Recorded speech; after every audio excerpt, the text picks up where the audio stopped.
님께서 주장하시고 역사하셔서 성령의 도우심을 받아 하나님 앞에 기도하는 복된 시간 되시기를 주님의 이름으로 축원합니다. 오늘 본문은 유명한 우리에게 익숙한 본문인데 거기 3절 초두에 너는 내게 부르짖으라 Call to me 이런 제목으로 너는 내게 부르짖으라 이런 제목으로 하나님 말씀을 증거하고 함께 은혜를 받고자 합니다. 제목을 한번 따라 잡시다. 너는 내게 부르짖으라. 네, 세 사람이 따라서 하는데 다 할 때까지 계속 한번 해봐야 되겠습니다. 너는 내게 부르짖으라. 예, 이 부르짖으라는 이 표현을 영어 성경에 그냥 call to me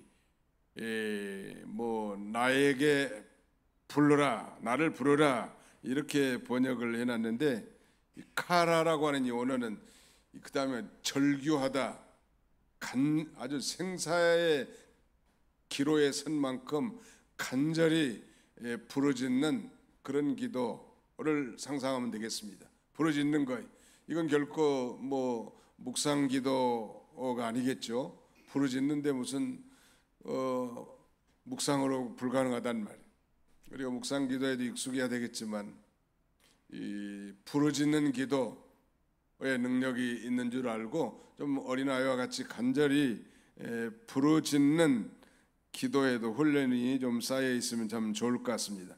예레미야 33장의 말씀 이 말씀은 예레미야가 지금 그 시대들 즉 감옥에 지금 갇혀 있는 상태인데 나라는 무너지고 백성은 포로로 끌려가고 예루살렘 성은 그야말로 황폐하게 될 위기에 놓여 있습니다.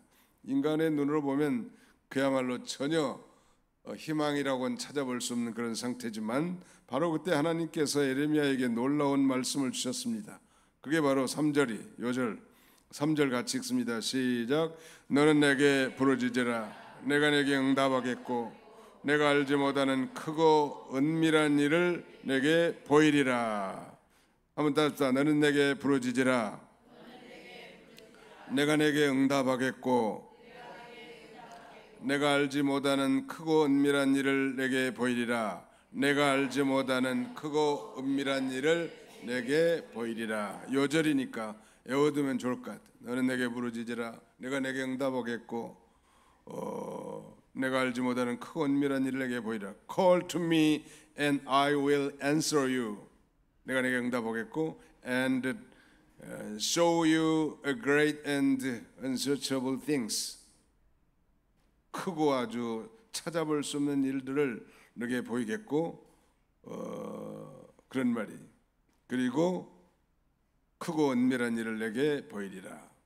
내가 알지 못하는 Call to me and I will answer you and tell you a great and unsearchable things you do not know. 네가 알지 못하는 여기 크고 은밀한 일, great and unsearchable things. NIV는 그렇게 번역하는데 킹 제임스 버전에서는 great and mighty things. 엄청나게 크고 강력한 일들을 보여주겠다는. 앞이 캄캄하고 그 다음에는 절망 가운데 있는 그런 상태에 있지만 그런 가운데서라도 이 하나님께서는 선지자 예레미야로 하여금 부르짖으라고 그렇게 말씀하고 있습니다. 이 말씀은 오늘 우리가 절망적인 현실 속에서도 우리가 붙들어야 할 하나님의 약속인데 이 말씀에 초점을 맞춰서 세 가지로 이렇게 증거하고자 합니다. 첫째는 이 부르짖는 기도는 절망 속에서 하나님의 응답을 얻는 비결이다.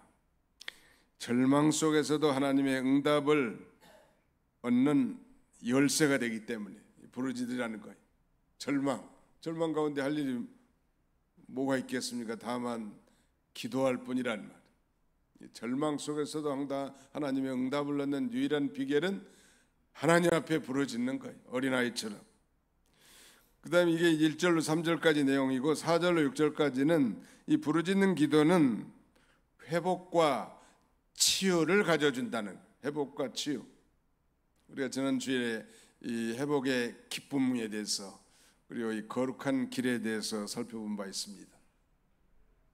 설교 시간에도 잠깐 말씀드렸지만 캘리포니아주와 에바다주를 연결하는 엄청난 큰 그 공원이 있는데 소위 데스밸리 내셔널 파크라고 할 수 있습니다.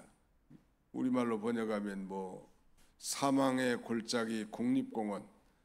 사망의 골짜기, 사람이 살 수 없는 황량한 그냥 사막과 같은 그런 땅인데, 놀랍게도 몇 년간 그렇게 황폐한 그런 땅에 하나님께서 뜬금없이 비를 한번 쏟아져 주면 거기에 온 산이 꽃으로 만발해. 여러분 한번 구글에 이미지 사진 쳐보면, 데스밸리의 이미지를 치면 그런 그 소위 슈퍼 블룸이라고 하는 엄청난 꽃밭이 되는 거예요. 한번 상상해봐요.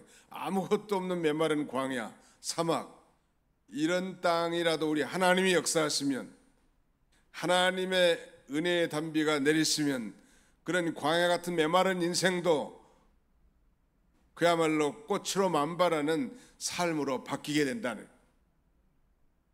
제가 주일학교 다니는데 같은 동료의 어머니, 그 혜택의 어머니라는 분이 이북에서 내려가지고 과부로 아들 하나 키우는 분인데 그 소망이 없는 분이에요. 그런데 이분의 유일한 소망은 교회 가서 기도하고, 그 다음에는 늘 성전에서 봉사하고, 이게 소망이. 하나님이 그 아들을 아주 훌륭한 아들로 이렇게 키우시는 거예요. 절망 가운데 아무거 바랄 것 없지만 하나님을 찾고 하나님 중심의 인생을 살 때 우리 하나님은 그렇게 이 놀라운 인간 지각에 뛰어난 그야말로 초자연적인 그런 그 회복을 가져다 줄 수 있다는. 그 세 번째는 하나님의 영광을 드러낸다는. 뭐가? 부르짖는 기도가. 우리가 잘 아는 이 사무엘상 1장, 전에 우리 금요기도 때 한번 살펴봤습니다만, 이 한나가 아들이 없어서 이 남편 엘가나의 첩 분인나에게 그야말로 멸시를 당하지 않았습니까? 그래서 그것이 원동력이 돼가지고 하나님 앞에 간절히 기도했죠. 아들을 달라고. 하나님 응답해 주셨어요? 안 해주셨어요? 응답해 주셨는데 그 하나님의 응답으로 온 아들의 이름이 사무엘이고, 사무엘은 그 어머니 이 한나의 단순한 한 개인의 기쁨뿐만 아니라 그런 정말 침체와 실패에 쌓인 그 이스라엘을 중흥시키고 부흥시키는 그 위대한 선지자로 자라게 돼서 결국 그를 통하여 하나님 앞에 큰 영광이 돌아갔다는 말. 우리가 이 시간에 하나님 앞에 간절히 기도하는 것 참 중요한데, 절망 가운데 있다 할지라도 이 부르짖는 기도는 바로 응답을 얻고 응답을 여는 열쇠가 된다는 거, 그리고 이 회복과 치유를 가져다 준다는 거, 마지막 하나는 하나님의 영광을 드러낸다는. 거기 9절에 그러지 않았습니까? 이 성읍이 세계 열방 앞에서 나의 기쁜 이름이 될 것이며 찬송과 영광이 될 것이요, 그들은 내가 이 백성에 베푼 모든 복을 들을 것이요, 내가 이 성읍에 베푼 모든 복과 모든 평화로 말미암아 두려워하며 떨리니라. 이 회복된 예루살렘을 통하여 세계 열방 앞에서 나의 기쁜 이름이 될 것이고 찬송과 영광이 된다는 말. 우리 성도의 믿음의 발걸음은 반드시 성공되게 하지만 그건 개인의 성공과 형통뿐만 아니라 그 일은 하나님을 드러내고 하나님의 영광을 드러내는 역사가 나타나는. 가령 우리가 잘 아는 다니엘은 믿음을 지키다가 사자굴에 던져졌지만 그 사자, 배고픈 사자가 오히려 다니엘을 따뜻하게 품어줬고 그를 구원해준 사실을 그 페르시아 바벨론의 왕이 그걸 다 알게 되지 않았습니까? 그리고 하나님을 찬송하지 않습니까? 이거 믿음을 쓴 성도들의 그 기적 같은 역사는 자신에게도 참 성공 스토리가 되겠지만 하나님의 큰 영광이 돌아간다는 믿으시기 바랍니다. 이 에레미야가 아직 시제절에 갇혔을 때 그랬는데 자유를 잃은 포로처럼 지금 갇혀 있지만 우리 하나님은 거기에 매이지 않고 갇힌 감옥에도 말씀하실 수 있다는, 너는 내게 부르짖으라, 그렇게 하는 거예요. 출애굽기 2장에 보면 이스라엘 백성이 애굽의 그 압제 가운데서도 하나님 앞에 간절히 신음하면서 부르짖을 때 그 신음 소리를 여호와께서 다 들으시고 아시고 보시고 이제 모세를 보내서 그들을 건져내지 않습니까? 그러니까 절망의 기도가 회복의 시작이고 해방의 시작이, 절망에 처해 있을 때 우리가 할 수 있는 최상의 방책은 기도하는 거예요. 우리가 지난 수요일 날도 살펴봤지만 그 위기 가운데 히스기야가 취한 행동, 그는 이 벼옷을 입고 이 채를 무릅쓰고 여호와의 전으로 들어갔다는, 여호와의 전에 들어가는 건 뭐겠습니까? 여호와의 전에 임재해 계시는 살아계신 하나님만이 내 인생의 문제, 내 가정의 문제, 우리 조국의 문제를 해결할 수 있다는 사실을 알기 때문에 그 절망적 순간에 하나님 앞에 나가 기도함으로 하나님의 응답을 얻었고, 자신만이 아니라 이사야 선지자의 기도를 부탁했다고 하지 않았습니까? 그 신하들도 아주 겸비한 자세를 취하게 가지고 선지자 이사야에 가서 소위 중보 기도를 요청합니다. 3절 다시 한번 읽어봅시다. 3절이 5절이라고 했는데 시작. 너는 내게 부르짖으라, 내가 내게 응답하겠고 내가 알지 못하는 크고 은밀한 일을 내게 보이리라. 은밀한 이 말은 옛날 성경에는 비밀한 그렇게 번역되어 있죠. 내가 알지 못하는 그런 것 보니까 미래 모든 일을 아시고 주관하시는 분은 오직 여호와는 뿐이기 때문에 그 하나님께 간절히 매달려야 할 것을 우리에게 상기시켜 주는 것. 내가 알지 못하는 그 은밀한 일, 우리 자신들은 알지 못하지만 하나님은 다 아신다는 말, 그 하나님 앞에 부르짖으는, 인간의 힘으로는 도저히 할 수 없는 하나님의 능력이 있단 말이에요. 크고 은밀한 일, 아니 크가 능한 일. 우리 하나님은 능치 못할 일이 없어요. 아니 이 세례 요한의 어머니 엘리사벳 다 늙어서 이 경수가 끊어졌지만 하나님께서 성택해 하셔서 메시아의 선구자로 아들 세례 요한을 낳게 하지 않았습니까? 하나님이 하시고자 하면 뭐든지 능치 못할 일이 없다는 거. 이거 같은 경우도 낙심할 필요는 없어요. 자, 그 뒤로 한번 넘어가 봅시다. 32장 26절로 27절 같이 한번 읽어보겠습니다. 예레미야 32장 26절로 27 시작. 그때 여호와의 말씀이 예레미야에게만이라 이르시되 나는 여호와여 모든 육체의 하나님이라 내게 할 수 없는 일이 있겠느냐. 있다는 거요, 없다는 거요? 있다는 거요, 없다는 거요? 내게 할 수 없는 일이 있겠느냐? 여호와 하나님 할 수 없는 일이 있어요, 없어요? 없어요. 있어요? 예. 부정 플러스 부정 긍정이 있죠. 네. 하나님 내게 능치 못할 일이 있겠느냐? 같은 말이 불가능이 없단 말. 근데 그 시기, 그 응답의 시기는 하나님께 속해 있기 때문에 우리가 때로 지치기도 하고 그 다음에는 곡해하기도 하는데, 하나님은 하나님의 뜻대로 우리의 기도가 결코 땅에 떨어지지 않고 반드시 응답하게 하시는 만능의 하나님입니다. 하나님이 주실 것이라도 그래서 기도해서 응답을 받게 하시는 하나님. 아멘. 네. 그리고 기도가 얼마나 중요하냐는 말. 아무튼 기도는 하나님의 축복의 저수지에서 그 은혜의 생수와 축복을 끌어당기는 파이프와 같다고 말씀드린 바 있습니다. 우리 개혁주의 은혜의 3대 수단 중에 하나가 바로 말씀과 기도 그리고 성례전이라고 했는데, 기도가 그만큼 중요합니다.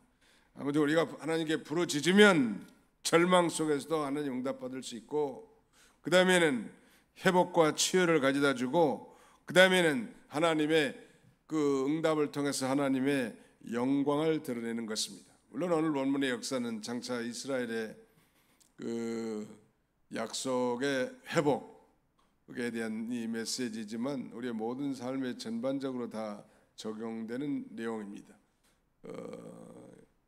유다 백성들이 사실은 범죄함으로 결국 바벨론의 침략을 받게 했고 예루살렘이 다 황폐하게 되지 않았습니까? 그래서 하나님의 얼굴을 잠깐 가리는 거예요. 거기 한번 봅시다. 33장 5절 한번 같이 해보세요. 33장 5절 시작. 싸우려 하였으나 내가 나의 노여움과 분함으로 그들을 죽이고 그들의 시체로 이 성을 치우게 하였나니 이는 그들의 모든 악행으로 말미암아 나의 얼굴을 가리어 이 성을 돌아보지 아니하였습니다. 그들의 모든 악행으로 말미암아 나의 얼굴을 가렸다. 마치 이사야 그 59장인가요?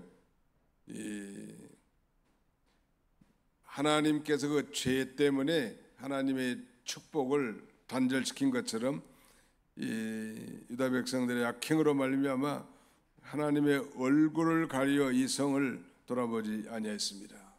그러므로 회복의 시작은 죄 사함이겠죠. 죄로 말미암아 하나님의 축복이 단절됐고 그 다음에는 예루살렘이 황폐하게 됐고 포로 잡혀갔는데 회복의 시작, 치유의 시작은 죄 사함이. 우리 개인들도 마찬가지입니다. 예수를 진실로 자신의 구주로 믿는 사람은 죄 사함 곧 구원을 받게 되는데 그 죄 사함은 회복의 시작이에요. 중생이 아니겠습니까? 죄 사함은 곧 구원이고 구원은 죽었던 영이 다시 살아나는 거죠. 그런데 그것은 이제 이 구원받은 자로서의 새로운 출발이고 회복의 시작이라는 말. 죄 사함이 중요한 거예요.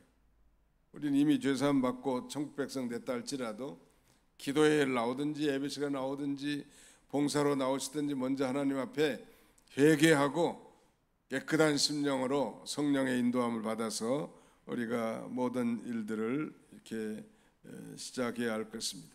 우리 하나님은 이를 성취하신 하나님이신데 이 부르짖는 기도는 회복과 치유를 가져다 준다는. 우리 앞으로 살펴볼 내용이지만 히스기야 왕이 죽을 병에 걸렸을 때 눈물로 하나님께 부르짖죠. 이거 얼굴을 벽으로 향해서 하나님만 독대하고 이 문제를 해결해 줄 분 오직 하나님인 줄 알고 간절히 부르짖었을 때 그는 그의 생명을 15년이나 연장받게 된 것입니다. 요엘서 2장에 보면 메뚜기 장으로 황폐한 땅이 됐는데 하나님께 여기도 부르짖을 때 하나님은 내가 너희를 위해 보상하리라 이렇게 회복의 축복의 약속을 해줍니다. 아무튼 부르짖는 기도, 요새는 좀 부르짖는 기도가 더 활성화되면 참 좋을 것 같습니다. 왜냐하면 이게 묵상 기도하면 기도줄이 끊어져 가지고 헛생각이 난다든지 졸린다든지 내가 기도하는데 뭔 소리인지도 잘 몰라. 그러나 이렇게 기도줄을 선명하게 유지하기 위해서는 좀 소리를 내서 기도하는 이 훈련도 대단히 중요할 것 같습니다. 우리 가정이 무너지고 마음이 상하고 정말 교회가 어려워 보일 때라도 우리가 눈물로 여호와 하나님 앞에 부르짖으면 하나님은 반드시 치료와 회복을 시켜주시는 하나님이라는. 마지막 하나는 부르짖는 기도는 하나님의 영광을 드러낸다는 것. 9절 다시 한번 보실까요? 9절 이 성읍이 세계 열방 앞에서 나의 기쁜 이름이 될 것이며 찬송과 영광이 될 것이요. 하나님은 이스라엘의 회복이 단순히 백성만을 위한 것이 아니고 열방 앞에서 많은 민족들 앞에서 하나님의 영광을 드러내는 도구가 되게 하신다는. 그러니까 기도 응답은 단지 내 삶의 문제 해결에 머무르지 않고 하나님의 영광이 드러나는 통로가 된다는 것입니다. 윌리엄 캐리 하면 뭐 현대 선교의 아버지, 인도의 선교한 위대한 인물이죠. 그는 기도는 선교의 엔진이다 이렇게 갈파했는데 그는 인도로 가기 전 그 자신을 후원했던 교회들에게 이렇게 부탁했다고 합니다. 내가 인도의 갱도 속으로 내려가려면 내가 인도의 갱도 속으로 내려가면 당신들은 줄을 붙잡고 기도해 주십시오. 그 전에 뉴스 들어보니까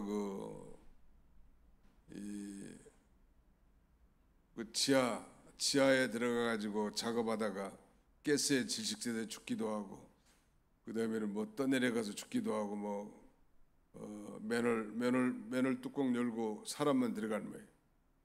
근데 왜 그렇게 했을까?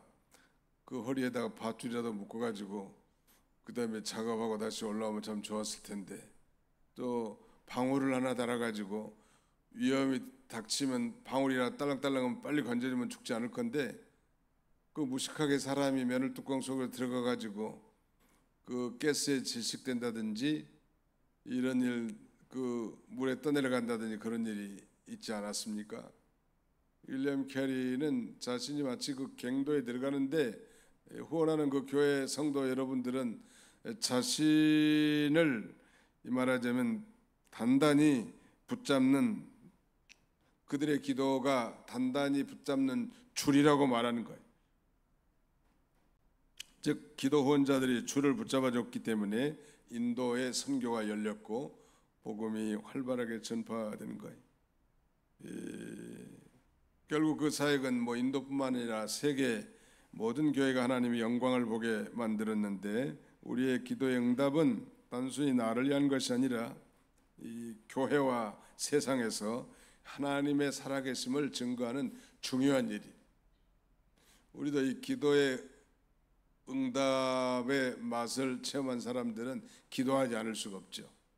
하나님 이번에 기도에 응답하셨다고. 기도도 안 하고 이루어진 성취물은 위험하다고 했습니다. 아니, 축복이 아닐 수도 있다고 했습니다. 하나님 앞에 간절히 기도해서 하나님의 뜻대로 이루어진 것은 이렇게 하나님 앞에 큰 영광이 돌아간다는.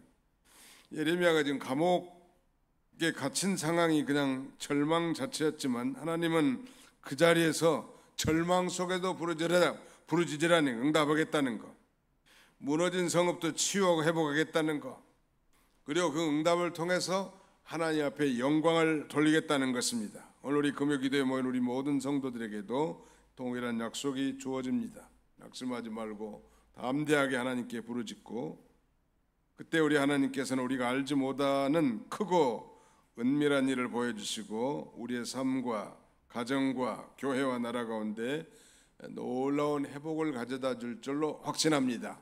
이런 복된 성도들이 다 되시기를 주님의 이름으로 축원합니다. 우리 찬송 하나 하겠습니다. 찬송.